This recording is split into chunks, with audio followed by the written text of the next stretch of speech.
आरव अपने कमरे में बैठा मन ही मन सोचता है।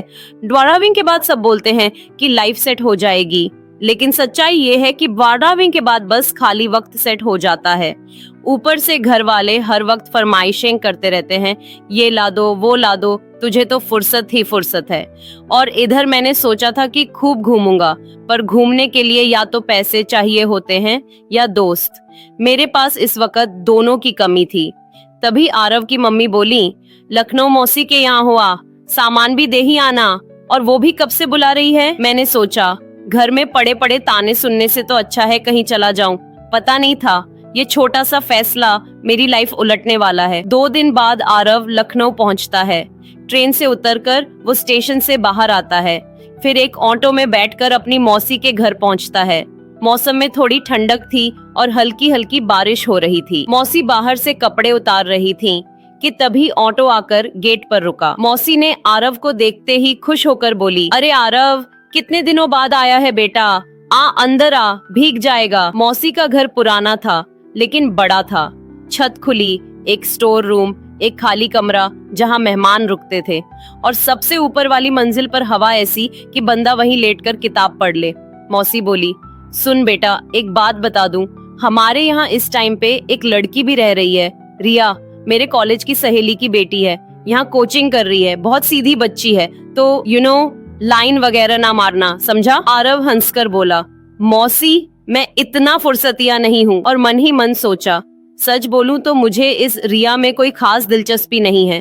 मैं तो सोचकर आया हूँ कि 2 दिन रुकूंगा, बिरयानी खाऊंगा, मौसी को खुश करूंगा और फिर अपने घर वापस। आरव इतना थका हुआ था कि बिना कुछ खाए पिए ऊपर के एक कमरे में जाकर सो गया। कुछ घंटे बाद जब उसकी नींद खुली तो उसे बहुत भूख लगी थी।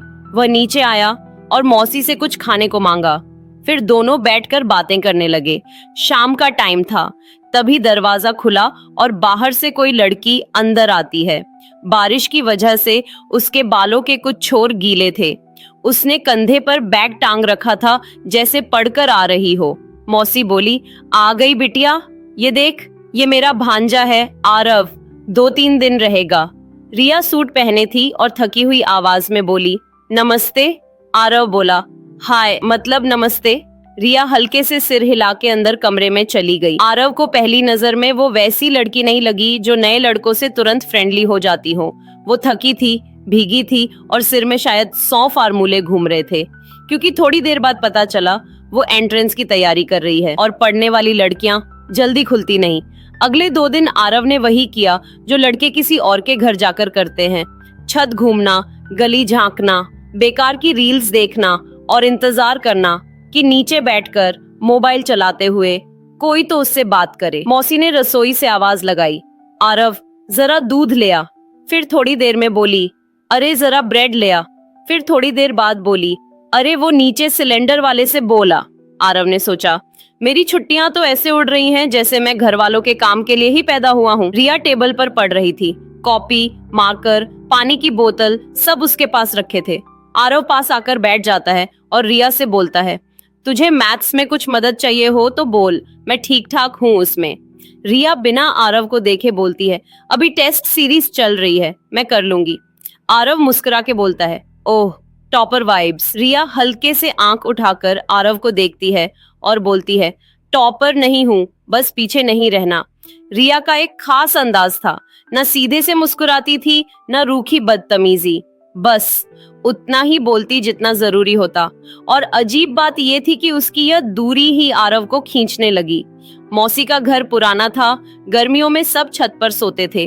छत पर 3 बिस्तर लगे, एक मौसी का, एक उनका बेटा आरुष का और एक कोने में आरव का। मौसी ने रिया से बोला, रिया, तू भी छत पे ही सो जा, आज हवा चल रही है। रिया ने जवाब में सिर्फ हूँ कहा। रात होने लगी थी और हल्का हल्का अंधेरा होने लगा था। स्ट्रीट लाइट की हल्की रोशनी अंधेरे को चीरने की कोशिश कर रही थी।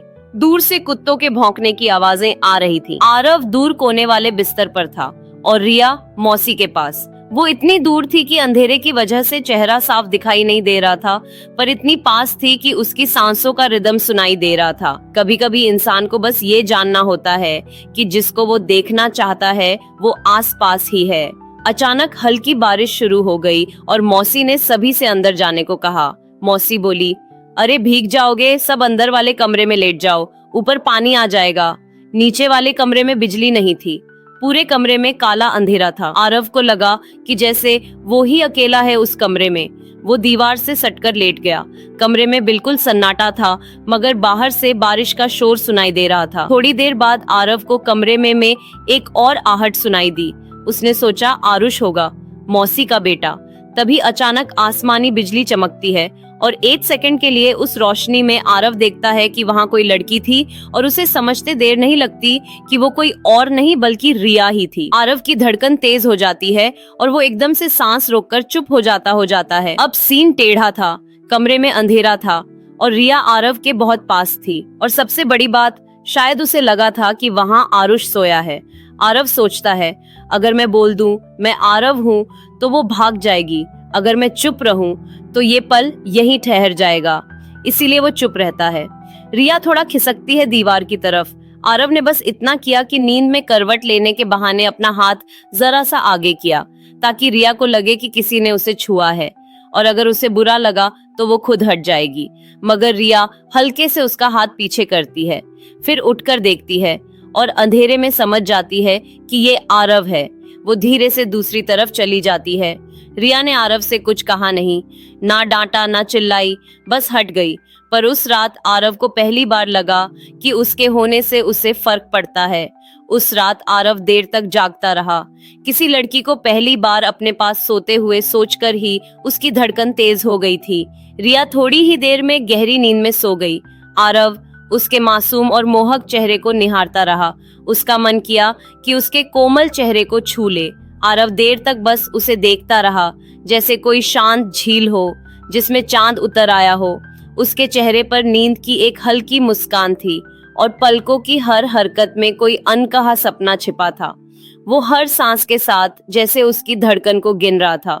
कभी सोचा करता था कि प्यार शायद बड़े शब्दों से होता है, लेकिन उस रात समझ आया कि प्यार कभी कभी सिर्फ किसी के पास चुपचाप बैठे रहने में भी होता है।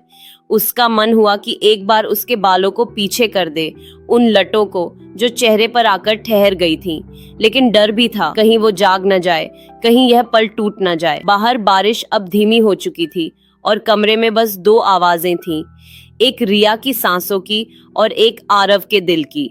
वो पल छोटा था, पर उसमें अनंत जैसी गहराई थी। वो चाहता था कि यह रात रुक जाए, समय अपनी गति भूल जाए और बस यही सुकून, यही खामोशी हमेशा बनी रहे। उसने धीरे से नजरें फेर ली और आंखें बंद की। पहली बार किसी के साथ सोने का नहीं, किसी के पास होने का सुकून महसूस किया। सुबह मौसी ने रिया से बोला, रिया बेटा, मैथमेटिक्स मुश्किल लग रहा था ना, आरव को बोल, ये पढ़ा देगा। रिया बिना आरव को देखे बोलती है, हाँ अगर फुर्सत हो तो। आरव मन ही मन सोचता है, मतलब पिछली रात वाले हादसे को उसने हवा में उड़ा दिया है। और यहीं से उनकी बातों का सिलसिला शुरू हुआ। आरव रिया को पढ़ाने लगता है, देख ये जो क्वाड्रेटिक है ना, अगर सवाल बड़ा भी आ जाए तू पैटर्न पकड़ ले, तू फंसती इस जगह पे है। रिया ध्यान से सुनती है, हम एक बार और बोलो। तभी दोनों का हाथ अनजाने में थोड़ा टकराता है। रिया का हाथ इतना नर्म था कि आरव का ध्यान मैथ्स से ज्यादा उस पर जा रहा था। लेकिन अब चीजें साफ थीं। वो आरव से कंफर्टेबल हो रही थी और कंफर्ट ही वो दरवाजा होता है जहां से बाद में प्यार बहुत आसानी से अंदर आ जाता है। तीसरी रात असली थी। बारिश पिछली बार से ज्यादा थी। बिजली फिर से गई हुई थी। मौसी ने फिर कहा, अंदर जाकर लेटो। आरव गया और उसी कोने में लेट गया।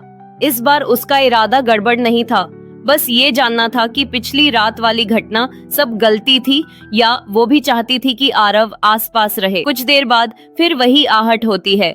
रिया अंदर आती है। कमरे में काफी अंधेरा था। वो पलंग की उसी साइड लेटती है जहां पिछली रात सोई थी। इस बार वो जानती है कि यहाँ आरव है।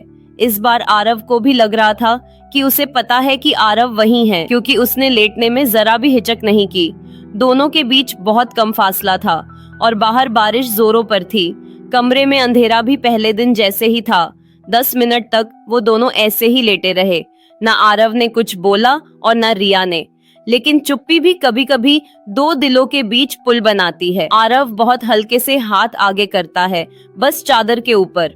आरव ने बस इतना किया कि चादर के ऊपर से रिया का हाथ ढूंढ लिया। कुछ सेकंड के लिए लगा वो सो रही है क्योंकि वो कुछ नहीं बोली। आरव ने फिर से थोड़ी हिम्मत जुटाकर बहुत हल्के से उंगलियां रखी। तभी रिया धीरे से मगर चौंक कर बोली, आरव। आरव जम जाता है। रिया फुसफुसाती है और धीरे से बोलती है, डरो मत। वो उसका हाथ पकड़ लेती है, अपने पास रखती है और कुछ पल दोनों खामोश रहते हैं। फिर रिया बहुत धीरे से बोलती है, यहाँ बात नहीं कर सकते, स्टोर में आ जाओ, मैं वहीं जा रही हूँ। वो उठती है, चारों तरफ देखती है कि मौसी सो रही हैं, फिर अंधेरे में स्टोर की तरफ जाती है। उसी पल आरव को समझ आ गया कि रिया भी पूरे 2-3 दिन से आरव के आने का, उसके बोलने का, उसके पास बैठने का इंतजार कर रही थी। आरव उठता है, अंधेरे में धीरे धीरे स्टोर रूम की तरफ चलता है। बरसात की हल्की हल्की बूंदाबांदी हो रही थी। स्टोर रूम का दरवाजा आधा खुला था। अंदर से मोबाइल के टॉर्च की धीमी रोशनी दिखती है। आरव डरते हुए मगर रिया से मिलने की उत्सुकता लिए अंदर जाता है। आखिर रिया को आरव से क्या कहना था? क्या ये सिर्फ अकेलेपन का असर था या सच में प्यार? देखिए पार्ट 2 सिर्फ कहानी की बगिया पर। मगर उससे पहले चैनल को सब्सक्राइब जरूर कर लें और कमेंट करके मुझे जरूर बताएं कि आपको क्या लगता है कि आगे क्या होगा। तब तक के लिए नमस्कार, क्योंकि कहानियों का सफर कभी खत्म नहीं होता और यही है कहानी की बगिया की पहचान।